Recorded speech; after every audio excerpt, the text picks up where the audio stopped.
Hablemos de política con la arquitecta Pierina Correa, quien fue la asambleísta nacional más votada durante las últimas elecciones, pertenece a la Revolución Ciudadana y ahora mismo está en el contacto con Así Amaneció. Arquitecta Correa, buenos días y bienvenida. ¿Cómo está Carlos? Buenos días, Priscila, buenos días. Gracias por la invitación y por la oportunidad de conversar. Hubo una pequeña aclaración. Me dejaron fuera como Pierina Correa, referente musical. Yo soy de Guayaquil, soy ecuatoriana y también canto y no lo hago tan mal. Pero usted De no lo hace repente, No profesionalmente, es su error, Pierina. no es su error, no, de arquitecta. repente no en la nueva generación, pero sí en la generación Pero de entonces Alicia hágase, una vez que González. termine sus funciones, láncese a profesional y aquí la apoyamos. Y ahí la ponemos en el grupo. No hay problema, con todo gusto. Les cuento que Eduardo Ledesma empezó su carrera profesional como Eduardo Ledesma. Roberto, se Roberto. me fue el nombre. Roberto Ledesma. Sí, Roberto, claro. Él empezó su carrera profesional como cantante pasado los 40, así Sí, no hay que problema. No hay yo edad. estoy como 20 años encima de eso, pero Así nunca es. es tarde. Hablé, Nunca pierde la oportunidad de cantar. Creo que la música, en sus diferentes géneros, hay un género para cada momento y desde siempre muy arraigada con el tema musical. Pierina, le hago una pregunta. A este A momento. este momento político, qué canción le dedicaría usted a Ecuador? Aquí todo se derrumbó. Lastimosamente, a ver, más allá de aprecios, afinidades, la realidad que vive el país es innegable.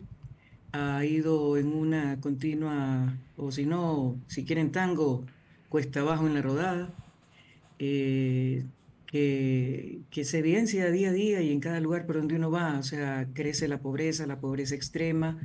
De la mano de eso y otros factores, la delincuencia, la inseguridad ciudadana, nadie habla, o muy pocos, de la inseguridad jurídica también, que lastimosamente atenta contra el afán, la buena intención de convocar a la inversión extranjera. ¿Quién va a venir a arriesgar sus recursos a un país donde pues, lo pueden asaltar, robar, extorsionar, violar, matar, donde no hay garantías para nada, donde hoy el presidente dice una cosa, mañana otra y pasado una tercera, donde ni siquiera el discurso del presidente coincide con el de sus funcionarios y el largo etcétera, deserción escolar. Miren, qué pena, qué dolor tan profundo conocer la muerte de un bebé que, porque sus padres no tuvieron cómo pagar la clínica para poder llevarlo a otro lado donde pudiera ser atendido en alguna dolencia, simplemente la clínica lo retuvo y murió el niño. O sea, son cosas que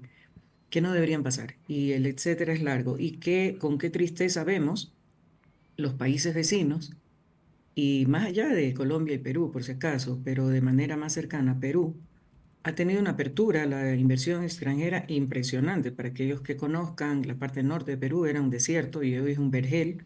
Hay inversión en diferentes áreas, en energías renovables, en temas petroleros, gas. Y nosotros que estamos aquícito, al ladito, y que también tenemos un potencial enorme en cuanto a petróleo y a gas, sobre todo la parte del Golfo, son vasos comunicantes por si acaso, así que si no los trabajamos nosotros, los van a trabajar los vecinos. No vemos nada de eso y por el contrario vemos empresas que se están yendo del país y teniendo oportunidades de inversión tan cercanas, pues evidentemente con seguridad y todo, no van a optar por nuestro país. El turismo, ya están viendo los niveles, la industria sin chimenea, amplia generadora de trabajo, y demandante de servicios y productos, pues también está de capa caída. ¿Quién quiere venir acá si no hay ningún tipo de seguridad y pueden ser violentados y hasta matados? Entonces, arquitecta Correa. durísimo. Sobre esas líneas y ese panorama que usted describe de alguna manera, ¿cómo poder dar paso a, si es que fuese posible, a una especie de entendimiento entre lo que ocurre en la Asamblea y el gobierno nacional? Pareciera, y digo pareciera porque usted puede tener su propia opinión, que en este momento estamos un poco más abocados a la pugna, a los juicios políticos, entre esos el de la canciller Gabriela Sommerfield, sin contar lo que podría ocurrir con Mónica Palencia, ministra de Gobierno, e incluso la ex ministra de Energía, Andrea Arrobo. ¿Cuáles son los pasos a seguir, arquitecta Correa? Miren, yo creo que es una postura bastante cómoda por parte del gobierno y lastimosamente a través de sus declaraciones pues se va posicionando también por medio de medios de comunicación.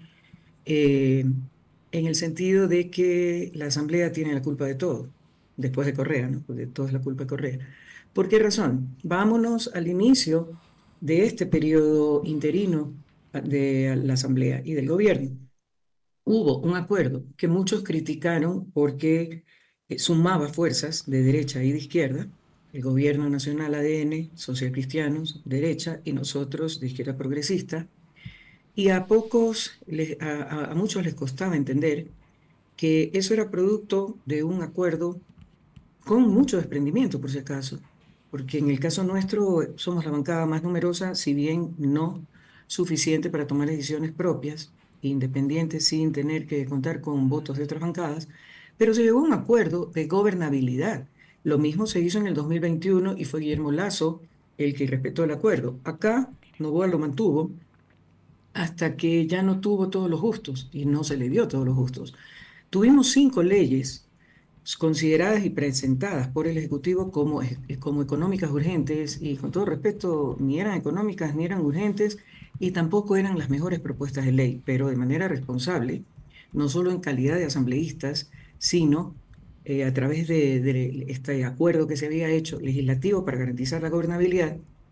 ¿Qué nos dedicamos a hacer? A revisar, a proponer, a mejorar esos textos para contribuir a las razones que nos daban, ¿no? Que la inclusión de las Fuerzas Armadas para combatir el narcotráfico y la inseguridad, y otro, generar empleo, garantizar los no apagones, etcétera, etcétera. ¿Y qué pasa? Llegó un momento en que el tema terminó siendo unilateral. Y cuando ya no tuvo las condiciones que le habían convenido al presidente, ¿qué hizo? Se volvió en contra. Entonces, socialcristianos y nosotros nos convertimos en los malos de la película y comenzó esta actitud que ha seguido evidenciándose hacia contradictores, como el caso de la bronca que se ha generado con Aquiles Álvarez, porque le dijo, ¿sabe qué? Estoy esperando la garantía soberana. Un amplio sector de Monte Sinaí necesita esos créditos que no los da el gobierno ni los paga el gobierno, los paga el gobierno seccional, en este caso Guayaquil.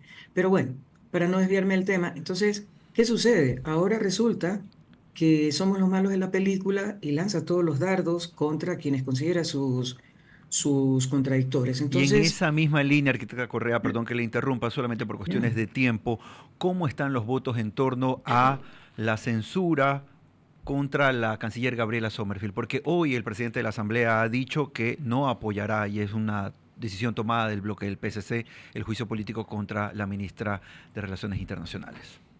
Carlos, yo creo que entre múltiples temas, por ejemplo, el abandono de los migrantes en las 3 circunscripciones territoriales que tenemos como países de acogida para los migrantes ecuatorianos, el tema del flujo cada vez más creciente a través del Darién y quienes tienen la posibilidad de hacerlo vía aérea a través del Salvador, la irrupción violenta hacia la embajada mexicana con todo lo que pudimos ver, la agresión al funcionario que estaba ahí, la sacada violenta del expresidente Jorge Glass, las declaraciones posteriores del mismo presidente de la República que dijo que si no hacían eso arriesgaban perder la consulta.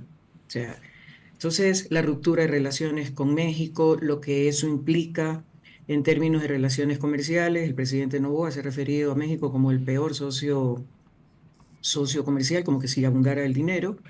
Eh, el tema de Rusia y la chatarra, o sea, todas estas cosas tienen fuerte responsabilidad la canciller, porque ella es la representante del país en términos de relaciones internacionales Pero no le alcanzan los votos, mundiales, arquitecta Correa. ¿ya?